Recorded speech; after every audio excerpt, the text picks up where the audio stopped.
Tiens, il est 9 heures. Nous avons mangé de la soupe, du poisson, des pommes de terre au lard, de la salade anglaise. Les enfants ont bu de l'eau anglaise. Nous avons bien mangé ce soir.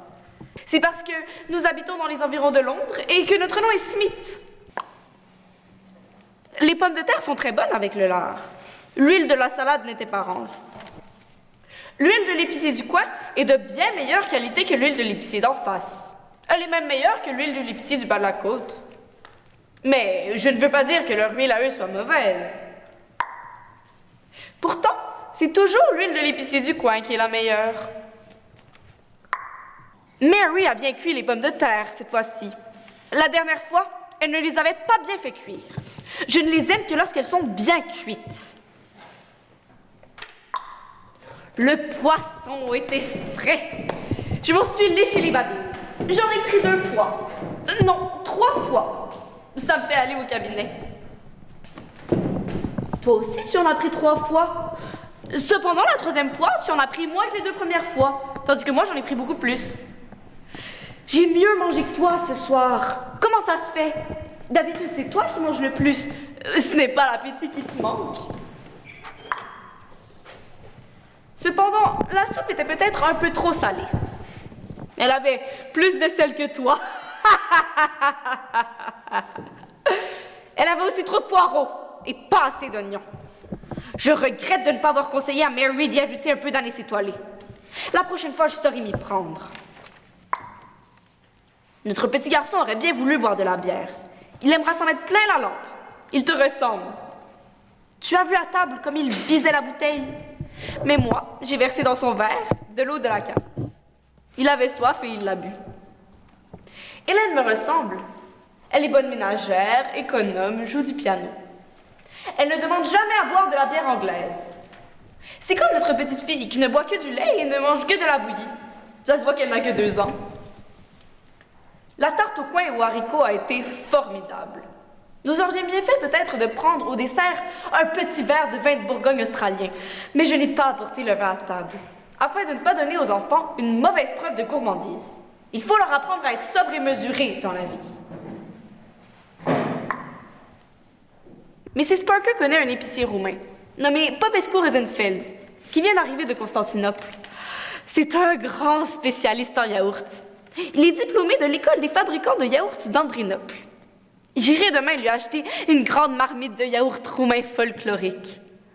On n'a pas souvent des choses pareilles ici dans les environs de Londres.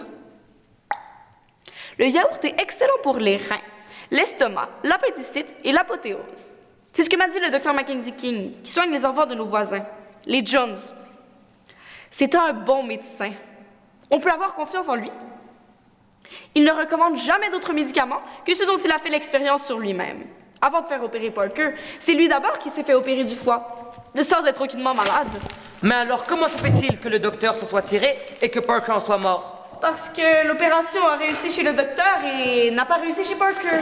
Alors Mackenzie n'est pas un bon docteur. L'opération aurait dû réussir chez tous les deux ou tous les deux auraient dû succomber. Pourquoi? Un médecin consciencieux doit mourir avec le malade s'ils ne peuvent pas guérir ensemble. Le commandant de bateau périt avec son bateau dans les vagues. Il ne lui survit pas. On ne peut comparer un malade à un bateau. Pourquoi pas? Le bateau a lui aussi ses maladies. D'ailleurs, ton docteur est aussi sain qu'un vaisseau. Voilà pourquoi encore le docteur devrait périr en même temps que le bateau, comme le docteur et son malade. C'est peut-être juste. Je n'y avais pas pensé. Et alors, quelle conclusion tires-tu? C'est que tous les docteurs sont des charlatans. Et les malades aussi. Seule la marine est honnête en Angleterre. Mais pas les marins. Naturellement. Tiens, il y a quelque chose que je ne comprends pas. Pourquoi dans la rubrique de l'état civil donne-t-on l'âge des personnes décédées et non celui des nouveau-nés? C'est d'un non-sens. Je ne me le suis jamais demandé. Oh. Tiens, c'est écrit que Bobby Watson est mort. Mon Dieu, le pauvre! Quand est-ce qu'il est mort?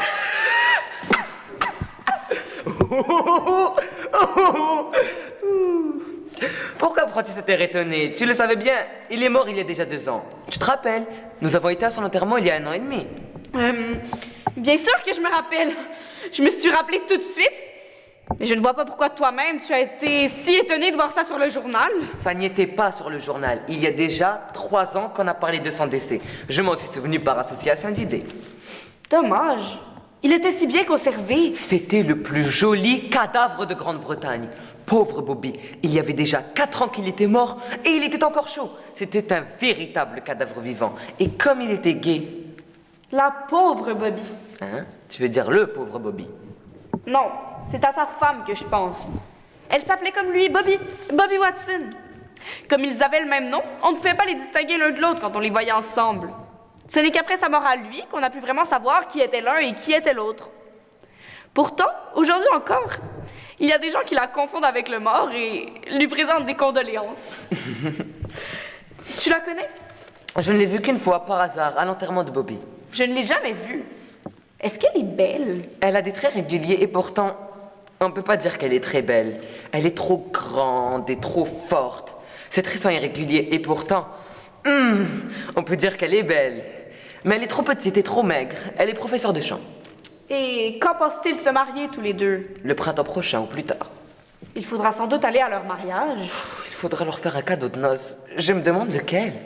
Pourquoi ne leur offririons-nous pas un des 7 plateaux d'argent dont on nous a fait don à notre mariage à nous et qui ne nous ont jamais servi à rien? C'est triste pour elles d'être demeurées veuves si jeunes. Heureusement qu'ils n'ont pas eu d'enfants. Il ne leur manquait plus que cela. Des enfants. Pauvre femme. Qu'est-ce qu'elle en aurait fait? Elle est encore jeune. Elle peut très bien se remarier. Le deuil lui va si bien. Mais qui prendra soin des enfants? Tu sais bien qu'ils ont un garçon et une fille. Comment s'appelle-t-il? Bobby et Bobby, comme leurs parents. L'oncle de Bobby Watson, le vieux Bobby Watson, est riche et il aime le garçon. Il peut donc se charger de l'éducation de Bobby. Ce serait naturel. Et la tante de Bobby Watson, la vieille Bobby Watson, pourrait très bien à son tour se charger de l'éducation de Bobby Watson, la fille de Bobby Watson. Comme ça, la maman de Bobby Watson, Bobby, pourrait se remarier. Elle a quelqu'un en vue? Oui, un cousin de Bobby Watson. Qui? Bobby Watson. De quel Bobby Watson parles-tu? De Bobby Watson. Le fils du vieux Bobby Watson. L'autre oncle de Bobby Watson. Le mort. Non, ce n'est pas celui-là, c'est un autre. C'est Bobby Watson, le fils de la vieille Bobby Watson, la tante de Bobby Watson, le mort. Tu veux parler de Bobby Watson? Le commis voyageur. Tous les Bobby Watson sont des commis voyageurs. Quel dur métier. Pourtant, on y fait de bonnes affaires. Oui, quand il n'y a pas de concurrence. Et quand n'y a-t-il pas de concurrence? Le mardi, le jeudi et le mardi. Ah, 3 jours par semaine. Et que fait Bobby Watson pendant ce temps-là? Il se repose, il dort. Mais pourquoi ne travaille-t-il pas pendant ces 3 jours s'il n'y a pas de concurrence? Je ne peux pas tout savoir, je ne peux pas répondre à toutes tes questions, idiote. Tu dis ça pour m'humilier? Tu sais bien que non.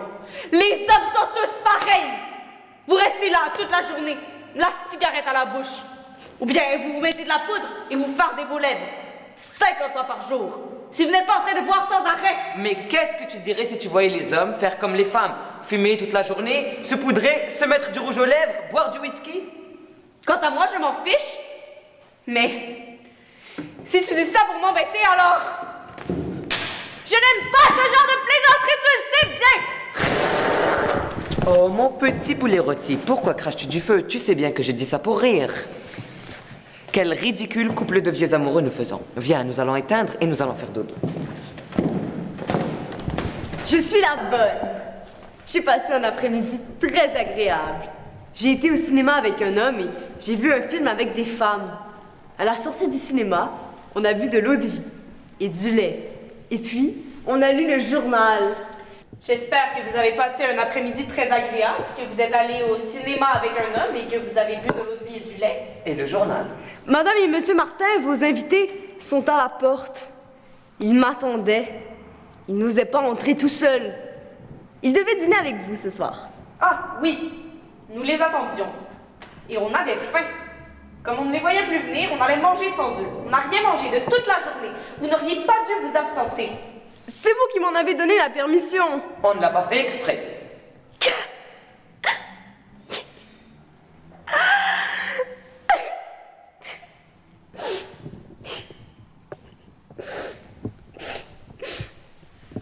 Je me suis acheté un pot de chambre. Ma petite Mary, veuillez ouvrir la porte et faites entrer monsieur et madame Martin, s'il vous plaît. Nous allons vite nous habiller. Entrez! Pourquoi êtes-vous venu si tard? Ce n'est pas poli. Il faut venir à l'heure. Compris? Asseyez-vous quand même là. Et attendez maintenant.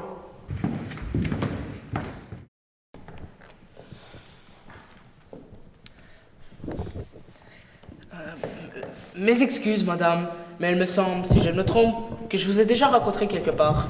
À moi aussi, monsieur. Il me semble que je vous ai déjà rencontré quelque part. Ne vous aurais-je pas rencontré madame à Manchester par hasard? C'est très possible. Moi, je suis originaire de la ville de Manchester. Cependant, je ne crois pas m'en souvenir. Je ne saurais vous dire si je vous ai aperçu ou non. Comme c'est curieux. Moi aussi, je suis originaire de la ville de Manchester. Comme c'est curieux. Comme c'est curieux. Seulement, moi, madame, j'ai quitté la ville de Manchester il y a 5 semaines environ. Comme c'est curieux. Quelle bizarre coïncidence. Moi aussi, cher monsieur. J'ai quitté la ville de Manchester il y a 5 semaines environ. J'ai pris le train d'une demi après 8 le matin, qui arrive à Londres un quart avant 5, chère madame. Comme c'est curieux. J'ai pris le même train, moi aussi, cher monsieur. Comme c'est curieux et quelle bizarre coïncidence. Nous nous sommes peut-être rencontrés dans ce train, chère madame. C'est très possible, c'est plausible, ce n'est pas du tout exclu, et après tout, pourquoi pas? Cependant, je ne crois pas m'en souvenir. Je ne saurais vous dire si je vous ai aperçu ou non. Je voyageais en 2e classe. Il n'y a pas de 2e classe en Angleterre, mais je voyageais quand même en 2e classe. Comme c'est curieux. Je voyageais aussi en 2e classe, cher monsieur. Comme c'est curieux et quelle bizarre coïncidence. Nous nous sommes peut-être rencontrés en 2e classe, chère madame. C'est très possible, cher monsieur, mais je n'en ai aucun souvenir. Ma place était dans le wagon numéro 8, 6e compartiment, chère madame. Comme c'est curieux, comme c'est bizarre. Ma place aussi était dans le wagon numéro 8, 6e compartiment, cher monsieur. Comme c'est curieux et quelle bizarre coïncidence. Nous nous sommes peut-être rencontrés 6e compartiment, chère madame. C'est très possible, cher monsieur, mais je n'en ai aucun souvenir. À vrai dire, chère madame, moi non plus, je ne m'en souviens plus. Mais il est possible que nous nous soyons rencontrés à cette occasion. Et si j'y pense bien, il est même très possible. Oh, vraiment, cher monsieur, bien sûr, vraiment. Comme c'est curieux. J'avais la place numéro 3, près de la fenêtre, chère madame. Comme c'est curieux, comme c'est bizarre, et quelle coïncidence. J'avais la place numéro 6, près de la fenêtre, en face de vous, cher monsieur. Comme c'est curieux et quelle bizarre coïncidence. Nous étions donc vis-à-vis, chère madame. C'est peut-être là que nous nous sommes rencontrés. C'est très possible, cher monsieur, mais je n'en suis pas sûre du tout. À vrai dire, chère madame, moi non plus, je ne m'en souviens plus. Mais il est possible que nous nous soyons rencontrés à cette occasion. C'est très possible, cher monsieur. Ce n'était pas vous, chère madame, la dame qui m'avait prié de mettre sa valise dans le filet. Ouais, attends. Ce n'était pas vous, chère madame, la dame qui m'avait prié de mettre sa valise dans le filet et qui m'a ensuite remercié et m'a permis de fumer? Mais si, ça devait être moi, comme c'est curieux, comme c'est bizarre, et quelle coïncidence. Nous nous connaissions peut-être à ce moment-là, chère madame. C'est très possible, cher monsieur, mais je n'en ai aucun souvenir. Moi non plus, chère madame. Depuis mon arrivée à Londres, j'habite rue Bloomfield, chère madame. Comme c'est curieux. Depuis mon arrivée à Londres, j'habite aussi rue Bromfield, cher monsieur. Comme c'est curieux et quelle bizarre coïncidence. Nous nous sommes peut-être rencontrés rue Bloomfield, chère madame. C'est très possible, cher monsieur, mais je ne crois pas m'en souvenir. Je demeure au numéro 19, chère madame. Comme c'est curieux, comme c'est bizarre, je demeure aussi au numéro 19, cher monsieur. Comme c'est curieux et quelle bizarre coïncidence. Nous nous sommes peut-être rencontrés dans cette maison, chère madame. C'est très possible, cher monsieur, mais je n'en ai aucun souvenir. Mon appartement est au 5e étage. C'est le numéro 19, chère madame. Comme c'est curieux, comme c'est bizarre, et quelle coïncidence. Mon appartement est aussi au 5e étage, et c'est le numéro 8, cher monsieur. Comme c'est curieux, comme c'est curieux, comme c'est curieux, quelle bizarre coïncidence! Vous savez, madame, dans ma chambre, il y a un lit. Sur ce lit, il y a un édredon vert. Cette chambre, avec ce lit et son édredon vert, se trouve au fond du corridor, entre les Waters et la bibliothèque, chère madame. Comme c'est curieux, ah mon Dieu, mais comme c'est curieux. Moi aussi, dans ma chambre, j'ai un lit. Ce lit est couvert d'un étrinon vert. Il se trouve au fond du corridor, entre les Waters et la bibliothèque, cher monsieur. Comme c'est curieux, quelle bizarre coïncidence. Nous habitons dans la même chambre et nous dormons sur le même lit. C'est peut-être là que nous nous sommes rencontrés. C'est très possible, cher monsieur, c'est plausible. Et maintenant que j'y pense bien, peut-être même la nuit dernière. Cependant, je n'en ai aucun souvenir.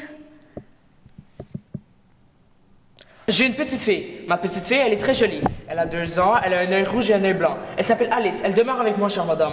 Comme c'est curieux! Ah mon Dieu, mais comme c'est curieux! Moi aussi, j'ai une petite fille. Ma petite fille, elle a 2 ans, elle est blonde, elle a un œil blanc, un œil rouge, elle est très jolie. Elle s'appelle aussi Alice, cher monsieur. Comme c'est curieux, quelle bizarre coïncidence.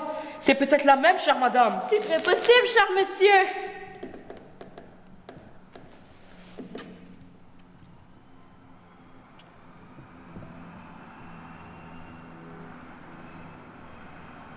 Alors, chère madame, je crois qu'il n'y a pas de doute. Nous nous sommes déjà rencontrés et vous êtes ma propre épouse. Elisabeth, je t'ai retrouvée. Non, c'est toi, darling.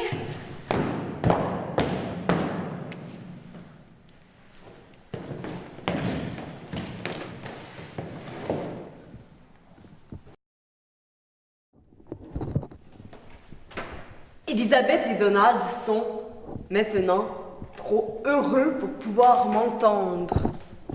Je puis donc vous révéler un secret. Elisabeth n'est pas Elisabeth. Donald n'est pas Donald. En voici la preuve. La fille d'Elisabeth n'est pas la fille de Donald. Ce n'est pas la même personne. L'enfant d'Elisabeth a un œil blanc et un œil rouge, tout comme l'enfant de Donald. Mais tandis que la fillette de Donald a l'œil blanc à droite et l'œil rouge à gauche, la fillette d'Elisabeth, elle, a l'œil rouge à droite et le blanc à gauche. Ainsi, tout le système d'argumentation de Donald s'écroule en se heurtant à ce dernier obstacle qui anéantit toute sa théorie. Malgré des coïncidences extraordinaires qui peuvent sembler des preuves définitives, Donald et Elisabeth, n'étant pas les parents du même enfant, ne sont pas Donald et Elisabeth. Il a beau croire qu'il est Donald, elle a beau se croire Elisabeth. Il a beau croire qu'elle est Elisabeth, elle a beau croire qu'il est Donald. Il se trompe amèrement. Mais qui est le véritable Donald? Quelle est la véritable Elisabeth? Qui donc a intérêt à faire durer cette confusion? Je n'en sais rien. Ne tâchons pas de le savoir. Laissons les choses comme elles sont. Mon vrai nom est Sherlock Holmes.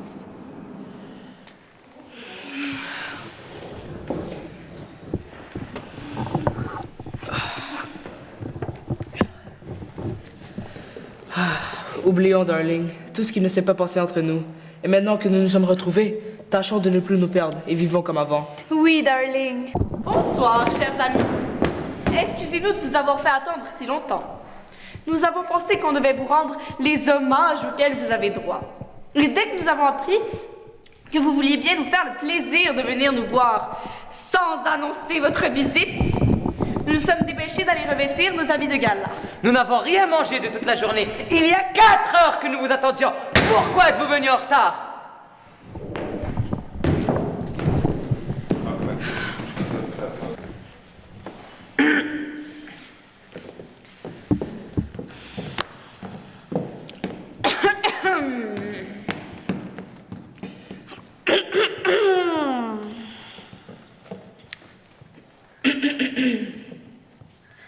Oh, décidément. Nous sommes tous enrhumés. Pourtant, il ne fait pas froid.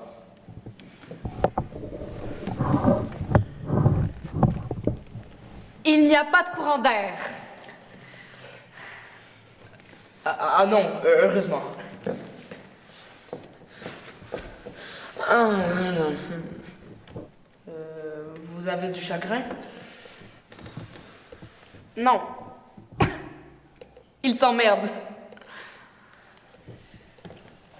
Oh, monsieur, à votre âge, vous ne devriez pas. Le cœur n'a pas d'âge. C'est vrai. On le dit. On dit aussi le contraire. La vérité est entre les deux. C'est juste. Vous qui voyagez beaucoup, vous devriez pourtant avoir des choses intéressantes à nous raconter. Dis, chérie, qu'est-ce que tu as vu aujourd'hui? Oh, ce n'est pas la peine. On ne me croirait pas. Nous n'allons pas mettre en doute votre bonne foi. Vous nous offenseriez si vous le pensiez. Tu les offenserais, chérie, si tu le pensais. Eh bien, j'ai assisté aujourd'hui à une chose incroyable, une chose extraordinaire. Dis vite, chérie. Ah, on va s'amuser. Enfin!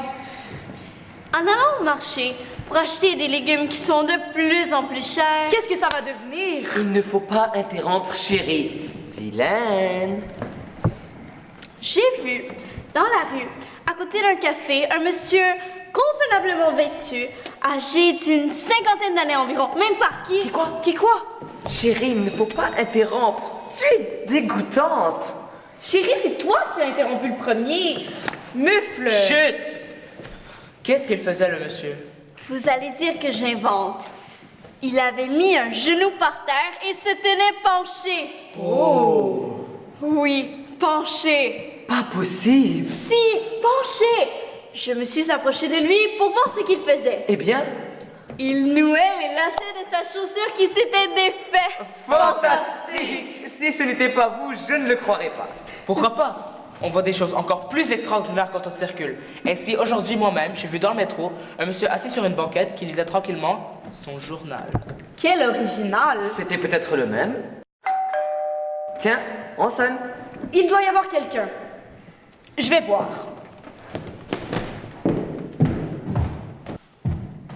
Personne. Je vais vous donner un autre exemple. Tiens, on sonne. Ça doit être quelqu'un. Je vais voir.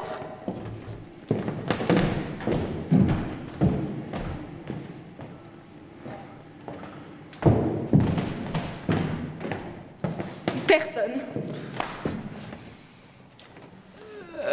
Tu disais que tu allais nous donner un autre exemple. Ah oui. Tiens, on sonne. Je ne vais plus ouvrir. Oui, mais il doit y avoir quelqu'un. La première fois, il n'y avait personne. La deuxième fois non plus. Pourquoi crois-tu qu'il y aura quelqu'un maintenant? Parce qu'on a sonné. Ce n'est pas une raison. Pourquoi pas? Comment, quand on entend sonner à la porte, c'est qu'il y a quelqu'un qui sonne pour qu'on lui ouvre la porte? Pas toujours. Vous avez vu tout à l'heure. La plupart du temps, si. Moi, quand je vais chez quelqu'un, je sonne pour entrer. Je pense que tout le monde fait pareil et que chaque fois que l'on entend sonner à la porte, c'est que quelqu'un sonne pour entrer. Cela est vrai en théorie. Mais dans la réalité, les choses se passent autrement. Votre femme a raison. Oh, vous les femmes, vous vous défendez toujours l'une l'autre. Eh bien, je vais voir. Tu ne diras pas que je suis entêtée, mais tu verras qu'il n'y a personne. Tu vois? Il n'y a personne. Ah, ces hommes qui veulent toujours avoir raison, mais qui ont toujours tort. Tiens, on sonne. Il doit y avoir quelqu'un. Ne m'envoie plus ouvrir la porte. Tu as vu que c'était inutile. L'expérience nous apprend que lorsqu'on entend sonner à la porte, c'est qu'il n'y a jamais personne. Jamais. Ce n'est pas sûr. C'est même faux. La plupart du temps, quand on entend sonner, c'est que quelqu'un sonne. Il ne veut pas en démordre. Mon mari aussi est très têtu. Il y a quelqu'un. Non. Si. Je te dis que non. En tout cas, tu ne me dérangeras plus pour rien. Si tu veux aller voir, vas-y toi-même. J'y vais.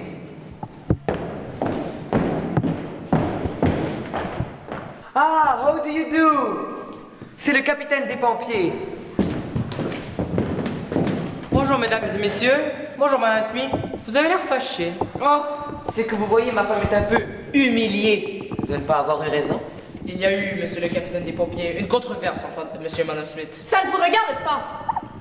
Je te prie de ne pas mêler les étrangères aux querelles familiales. Oh, chérie, ce n'est pas bien grave. Le capitaine est un vieil ami de la maison. Sa mère me faisait la cour, son père, je le connaissais. Il m'avait demandé de lui donner mes filles en mariage quand j'en aurai. Il est mort en attendant. Ce n'est ni sa faute à lui, ni la vôtre.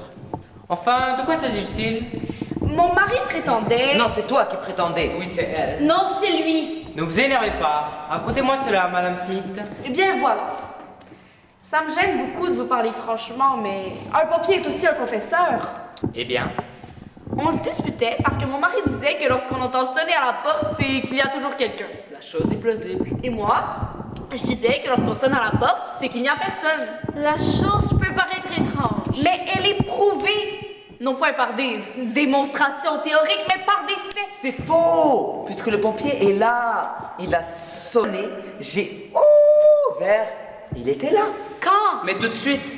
Oui, mais ce n'est qu'après avoir entendu sonner une 4e fois que l'on a trouvé quelqu'un. Et la 4e fois ne compte pas.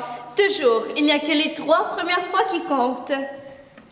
Monsieur le capitaine, laissez-moi à mon tour vous poser quelques questions. allez-y. Quand j'ai ouvert et que je vous ai vu, c'était bien vous qui aviez sonné? Si, c'était moi.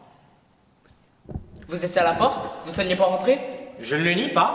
Tu vois, j'avais raison. Quand on entend sonner, c'est que quelqu'un sonne. Tu ne peux pas dire que le capitaine n'est pas quelqu'un. Certainement pas. Je te répète que je te parle seulement des 3 premières fois, puisqu'à la 4e ne compte pas. Est-ce vous qui aviez sonné la première fois? Non, ce n'était pas moi. Vous voyez, on sonnait et il n'y avait personne. C'était peut-être quelqu'un d'autre. Vous étiez là depuis longtemps 3 quarts d'heure. et vous n'avez vu personne? Personne, j'en suis sûr. Avez-vous entendu sonner la 2e fois? Si, ce n'était pas moi et il n'y avait toujours personne. Victoire! J'ai eu raison. Pas si vite. Et qu'est-ce que vous faisiez? Rien, je restais là, je pensais à des tas de choses. Et la 3e fois, c'est vous qui aviez sonné? Si, c'était moi. Mais quand on a ouvert, on ne vous a pas vu. C'est parce que je me suis caché pour rire. Ne riez pas, monsieur le capitaine. L'affaire est trop triste. Nous ne savons toujours pas si lorsqu'on entend sonner à la porte, il y a quelqu'un ou non. Jamais personne. Toujours quelqu'un. Ne vous énervez pas, je vais vous mettre d'accord. Vous avez un peu raison tous les deux. Lorsqu'on sonne à la porte, des fois il y a quelqu'un, d'autres fois il n'y a personne. Ça me paraît logique. Je le crois aussi. Les choses sont simples en réalité. Embrassez-vous. On s'est déjà embrassé tout à l'heure. Ils s'embrasseront demain. Ils ont tout le temps. Monsieur le capitaine, puisque vous nous avez aidé à mettre tout cela au clair, mettez-vous à l'aise un instant, enlevez votre casque et asseyez-vous. Excusez-moi, mais je ne peux pas rester longtemps. Je veux bien enlever mon casque, mais je n'ai pas le temps de m'asseoir. Je vous avoue que je suis venu chez vous pour tout à fait autre chose. Je suis en mission de service. Et qu'est-ce qu'il y a pour votre service, monsieur le capitaine? Je vais vous prier de bien vouloir excuser mon indiscrétion. Puis-je, devant eux? Oh, ne vous gênez pas. Nous sommes de vieux amis. Ils nous racontent tout. Dites. Eh bien, voilà. Est-ce qu'il y a le feu chez vous? Pourquoi nous demandez-vous ça? C'est parce que, excusez-moi, j'ai l'ordre d'éteindre tous les incendies de la ville. Tous? Oui, tous. Je ne sais pas. Je ne crois pas. Voulez-vous que j'aille voir? Il ne doit rien avoir, ça ne sent pas le roussi. Rien du tout. Vous n'auriez pas un petit feu de cheminée? Quelque chose qui brûle dans le grenier? Ou dans la cave? Un petit début d'incendie au moins? Écoutez, je ne veux pas vous faire de la peine, mais je pense qu'il n'y a rien chez nous pour l'instant. Je vous promets de vous avertir dès qu'il y aura quelque chose. N'y manquez pas, vous me rendrez service. C'est promis. Et chez vous, ça ne brûle pas non plus? Non, malheureusement. Les affaires vont plutôt mal en ce moment. Très mal. Il n'y a presque rien. Quelques bricoles, une grange, une cheminée. Rien de sérieux. Ça ne rapporte pas. Et comme il n'y a pas de rendement, la prime à la production est très maigre. Rien ne va, c'est partout pareil. L'agriculture, le commerce, c'est comme pour le feu, ça ne marche pas. Pas de blé, pas de feu. Pas d'inondation non plus. Mais il y a du sucre. C'est parce qu'on le fait venir de l'étranger. Pour les incendies, c'est plus difficile. Trop de taxes. Il y a tout de même, mais c'est assez rare aussi, une asphyxie au gaz ou deux. Ainsi, une jeune femme s'est asphyxiée la semaine dernière et avait laissé le gaz ouvert. Elle l'avait oublié. Non, mais elle a cru que c'était son peigne. Ces confusions sont toujours dangereuses. Est-ce que vous êtes allé voir chez le marchand d'allumettes? Rien à faire. Il est assuré contre l'incendie. Allez donc voir de ma part le vicaire de Wakefield. Je ne peux pas éteindre le feu chez les prêtres. L'évêque se fâcherait. Ils éteignent leur feu tout seuls ou bien ils le font éteindre par des vestales. Essayez voir chez Durand. Je ne peux pas non plus. Il n'est pas anglais. Il est naturalisé seulement. Les naturalisés ont le droit d'avoir des maisons, mais pas celui de les faire éteindre s'ils brûlent. Pourtant, quand le feu s'y est mis l'année dernière, on l'a bien éteint quand même. Oh, il a fait ça tout seul. C'est pas moi qui irai le dénoncer, hein. Moi non plus. Monsieur le capitaine, puisque vous n'êtes pas trop pressé, restez encore un peu. Vous nous feriez plaisir. Voulez-vous que je vous raconte des anecdotes? Oh, bien sûr. Vous êtes charmant. Oui, des anecdotes, bravo! Et ce qu'il y a d'encore plus extraordinaire avec les histoires de pompiers, c'est qu'elles sont vraies, toutes et vécues. Je parle de choses que j'ai expérimentées moi-même. La nature, rien que la nature, pas les livres. C'est exact. La vérité ne se trouve pas d'ailleurs dans les livres, mais dans la vie. Commencez. Commencez. Silence, il commence. Excusez-moi, ne me regardez pas comme ça. Vous me gênez. Vous savez que je suis un peu timide. Il est charmant. Je vais tâcher de commencer quand même, mais promettez-moi de ne pas écouter. Mais si on n'écoutait pas, on ne pourrait pas vous entendre. Ah, je n'y avais pas pensé. Je vous l'avais dit, c'est un gosse. Oh, le cher enfant! Le chien et le bœuf. Fable expérimentale. Une fois, un chien demandait à un bœuf. Pourquoi n'as-tu pas avalé ta trompe? Pardon? Répondit le chien. C'est parce que j'avais cru que j'étais éléphant. Quelle est la morale? C'est à vous de la trouver. Une autre. Le veau avait mangé trop de verre pilé. En conséquence, il mit au monde une vache. Cependant, comme le veau était un garçon, la vache ne pouvait pas l'appeler maman. Elle ne pouvait pas lui dire papa non plus parce que le veau était trop petit. Alors, le veau fut obligé de se marier avec une personne et la ville prit alors toutes les mesures édictées par les circonstances à la mode. À la mode de quand? Comme les tripes. Vous la connaissez donc? Elle était dans tous les journaux. Ça s'est passé pas loin de chez nous. Je vais vous en dire une autre. Le coq. Une fois, un coq voulut faire le chien. Mais il n'eut pas de chance car on l'a reconnu tout de suite. Par contre, le chien qui voulut faire le coq, lui, n'a jamais été reconnu. Je vais vous en dire une à mon tour. Elle s'intitule Le serpent et le renard. Une fois, un serpent s'approchant d'un renard lui dit « Il me semble que je vous connais ». Le renard lui répondit « Moi aussi ». Alors le serpent dit « Donnez-moi de l'argent ». Un renard ne donne pas d'argent, répondit le rusé animal qui, pour s'échapper, sauta dans une vallée profonde remplie de fraisiers et de miel de poule. Le serpent l'y attendait déjà, en riant d'un rire méphistophélique. Le renard prit alors son couteau en hurlant « Je vais t'apprendre à vivre !» puis s'enfuya en tournant le dos. Il n'eut pas de chance, le serpent fut plus rapide, et d'un coup de poing bien élancé, il frappa le renard en plein franc, qui se brisa en 1000 morceaux, tout en s'écriant « Non, non, 4 fois non, je ne suis pas ta fille !» C'est intéressant. C'est pas mal. Mes félicitations. Pas fameuse, et puis je la connaissais. C'est terrible. Mais ça n'a pas été vrai. Si, malheureusement. C'est à votre tour, madame. J'en connais une seule. Je vais vous la dire. Elle s'intitule Le bouquet. Ma femme a toujours été romantique. C'est une véritable anglaise. Ma femme a toujours été romantique. C'est une véritable anglaise. Ma femme a toujours été romantique. C'est une véritable anglaise. Voilà. Une fois, un fiancé avait apporté un bouquet de fleurs à sa fiancée, qui lui dit merci. Mais avant qu'il lui ait dit merci, lui, sans dire un seul mot, lui prit les fleurs qu'il lui avait données, pour lui donner une bonne leçon. Et lui disant « je les reprends », il lui dit au revoir en les reprenant et s'éloigna par-ci par-là. Oh, charmant. Vous avez une femme, Monsieur Smith, dont tout le monde est jaloux. Ma femme est l'intelligence même. Elle est même plus intelligente que moi. Elle est beaucoup plus féminine. On le dit. Encore une, capitaine. Oh non, il est trop tard. Dites quand même. Je suis trop fatigué. Rendez-nous ce service. Je vous en prie. Non! Vous avez un cœur de glace. Nous sommes sur des charbons ardents. Je vous en supplie. Soit. Elle accepte, il va encore nous embêter. Zut! Pas de chance. J'ai été trop polie. Le rhume.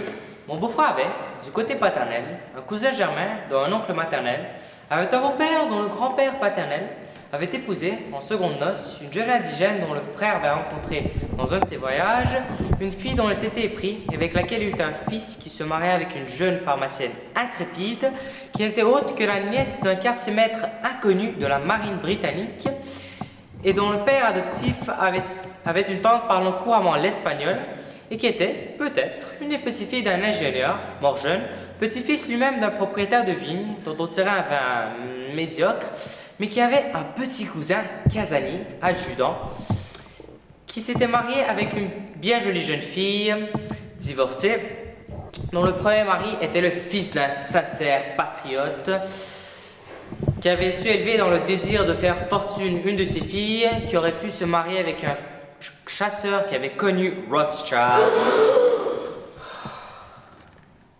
et dont le frère, après avoir changé plusieurs fois de métier, se maria avec une fille dont le bisaïeul, chétif, portait des lunettes noires que lui avait données un sien cousin, beau-frère d'un Portugais, fils d'un de meunier, pas trop pauvre, dont le frère de lait se maria avec le fils avec la fille d'un ancien médecin de campagne, lui-même frère de lait du fils d'un laitier, lui-même fils d'un ancien médecin de campagne, marié 3 fois de suite, dont la troisième femme. J'ai connu cette troisième femme.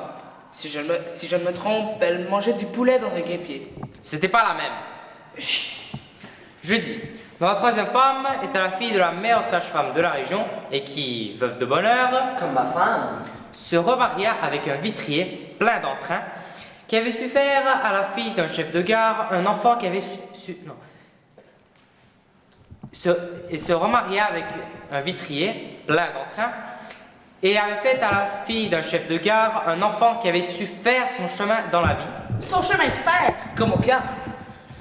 et qui épousa une marchande de 9 saisons, dont le père avait un frère, maire d'une petite ville, qui s'était marié avec une instructrice blonde, dont le cousin pêchait à la ligne, À la ligne morte. se maria avec une autre instructrice blonde, elle aussi, nommée Marie, dont le frère s'était marié avec une autre Marie, toujours instructrice blonde, Puisqu'elle est blonde, elle ne peut être que Marie. et dont le père avait été élevé au Canada par une vieille femme qui était la nièce d'un curé dont la grand-mère attrapait, parfois en hiver, comme tout le monde, un rhume. Curieuse histoire. Presque incroyable. Quand on s'enrhume, il faut prendre des rubans. C'est une précaution inutile, mais absolument nécessaire. Excusez-moi, monsieur le capitaine, mais je ne suis pas sûre d'avoir compris votre histoire. À la fin, quand on arrive à la grand-mère du prêtre, on s'empêtre. Toujours on s'empêtre entre les pattes du prêtre. Oh oui, capitaine. Recommencez. Tout le monde vous le demande. Oh, je ne sais pas si je vais pouvoir. Ça dépend de l'heure qu'il est. Nous n'avons pas l'heure chez nous. Mais la pendule, Elle marche mal, elle a l'esprit de contradiction. Elle indique toujours le contraire de l'heure qu'il est. Madame, monsieur, Que voulez-vous? Que venez-vous faire ici? que madame et monsieur m'excusent. Et ces dames et messieurs aussi. J'aurais voulu à mon tour vous raconter une anecdote. Mais qu'est-ce qu'elle dit? Je crois que la bonne de nos amis devient folle. Elle veut dire elle aussi une anecdote. pour qui se prend-elle? Oh! De quoi vous mêlez-vous? Vous êtes vraiment déplacée, Mary. Mais c'est vous? Pas possible! Vous ici, pas possible. Qu'est-ce que ça veut dire tout ça? Vous êtes amis? Et comment donc? Heureuse de vous revoir enfin. C'est trop fort. Ici, chez nous, dans les environs de Londres. Ce n'est pas convenable. C'est elle qui a éteint mes premiers feux. Je suis son petit jet d'eau. S'il en est ainsi, chers amis, ces sentiments sont explicables, humains, honorables. Tout ce qui est humain est honorable. Je n'aime quand même pas l'avoir, moi. Parmi nous? Elle n'a pas l'éducation nécessaire. Oh, mais vous avez trop de préjugés! Moi, je pense qu'une bonne, en somme, bien que cela ne me regarde pas, n'est jamais qu'une bonne. Même si elle peut faire une assez bonne détective.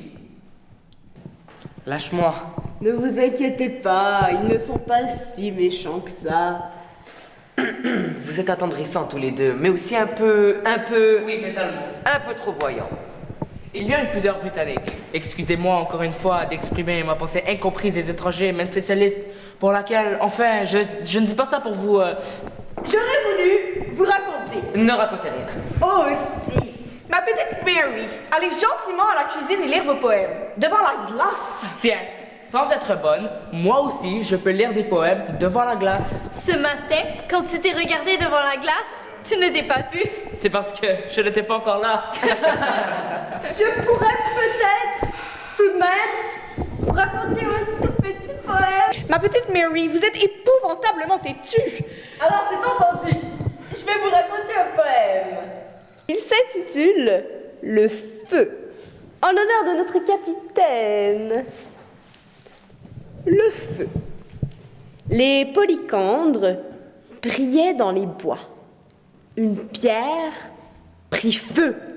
Le château prit feu. La forêt prit feu. Les hommes prirent feu. Les femmes prirent feu. Les oiseaux prirent feu. Les poissons prirent feu. L'eau prit feu. Le ciel prit feu. La fumée prit feu. La cendre prit feu. Le feu prit feu. Tout prit feu. Prit feu. Prit feu. Prit feu.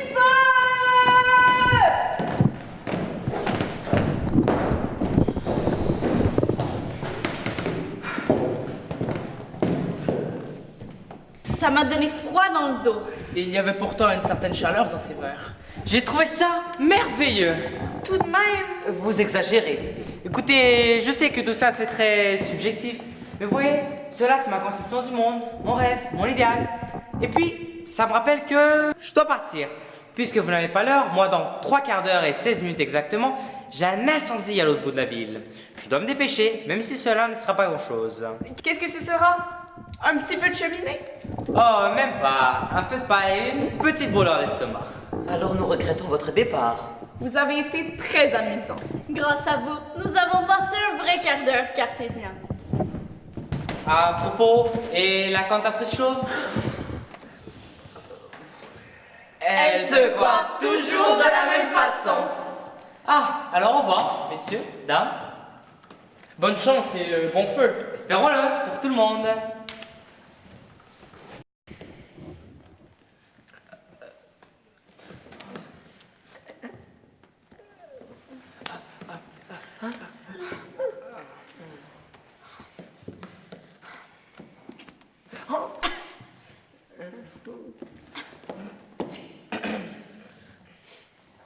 Je peux acheter un couteau de poche pour mon frère, mais tu ne peux pas acheter l'Irlande pour ton grand-père. On marche avec les pieds, mais on se réchauffe à l'électricité ou au charbon. Si tu vois aujourd'hui un bœuf, demain tu auras un œuf. Dans la vie, il faut regarder par la fenêtre. On peut s'asseoir sur la chaise lorsque la chaise n'en a pas. Il faut toujours penser à tout. Le plafond est en haut, le plancher est en bas. Quand je dis oui, c'est une façon de parler. À chacun son destin. Prenez un cercle, caressez-le, il deviendra vicieux. Le maître d'école apprend à lire aux enfants. Mais la chatte allaite ses petits quand ils sont petits. Cependant, que la vache nous donne ses queues. Quand je suis à la campagne, j'aime la solitude et le calme. Vous n'êtes pas assez vieux pour cela. Benjamin Franklin avait raison. Vous êtes moins tranquille que lui. Quels sont les 7 jours de la semaine? Monday, Tuesday, Wednesday, Thursday, Friday, Saturday, Sunday. Edward is a clerk, his sister Nancy is a typist, and his brother William, a shop assistant. Drôle de famille. Je préfère un oiseau dans un champ qu'une chaussette dans une brouette. Plutôt un filet dans un chalet que du lait dans un palais. La maison de l'anglais est son vrai palais. Je ne sais pas assez d'espagnol pour me faire comprendre. Je te donnerai les pantoufles de ma belle-mère si tu me donnes le cercueil de ton mari. Je cherche un prêtre monophysite pour le marier avec notre bonne. Le pain est un arbre, tandis que le pain est aussi un arbre. Du chêne et un chêne, tous les matins à l'aube. Mon oncle vit à la campagne, mais ça ne regarde pas la sage-femme. Le papier c'est pour écrire, le chat c'est pour le rat, le fromage c'est pour griffer. L'automobile va très vite, mais la cuisinière prépare mieux les plats. Ne soyez pas dindans, embrassez plutôt le conspirateur. Charity begins at home. J'attends que l'aqueduc vienne me voir à mon moulin. On peut prouver que le progrès social est bien meilleur avec du sucre. Ah bah le cirage! On ne fait pas briller ses lunettes avec du cirage noir. Oui, mais avec l'argent, on peut acheter tout ce qu'on veut. J'aime mieux tuer un lapin que de chanter dans le jardin. Cacatoès, cacatoès, cacatoès, cacatoès, cacatoès, cacatoès, cacatoès. Quelle cacade, quelle cacade, quelle cacade. Quelle cacade, quelle cacade, quelle cacade, quelle cacade, quelle cacade, quelle cacade. Quelle cascade de cacade, quelle cascade de cacade, quelle cascade de cacade, quelle cascade de cacade, quelle cascade de cacade, quelle cascade de cacade. Les chiens ont des puces, les chiens ont des puces. Cactus, coquis, cocus, cocacore, cochon. En caqueur, tu nous en caques. J'aime mieux tuer un lapin que de chanter dans le jardin. Laisse-moi cacher les dents. Caïman, Allons gifler Ulysse. je m'en vais habiter ma cagna dans mes cacaoyers. Les cacaoyers, les cacaoyères donnent pas de cacahuètes, donnent du cacao. Les cacaoyers, les cacaoyères donnent pas de cacahuètes, donnent du cacao. Les cacaoyers, les cacaoyères donnent pas de cacahuètes, donnent du cacao. Les souris ont des sourcils. Les sourcils n'ont pas de souris. Touche pas ma babouche. Bouge pas la babouche. Touche la mouche, mouche pas la touche. La mouche bouge. Mouche ta bouche. Scaramouche. Tête ni touche. T'en as une couche. Je m'en bouche. C'est mi touche, touche ma cartouche. N'y touchez pas. Elle est brisée. Soline. Prud'homme, François. Copé. Copézélie, Prénom François. Espèce de glouglouteur, espèce de glouglouteur. Mariette cul de marmite. Krishnamurti. Krishnamurti. Krishnamurti. le pape dérape, le pape n'a pas de soupape, le soupape a un pape. Bazar, Balzac, Bazel. Bizarre, beaux baiser. Asséyoui, asséyoui, asséyoui. B, C, D, F, G, L, N, P, R, S, T, U, V, W, X, Y, Z.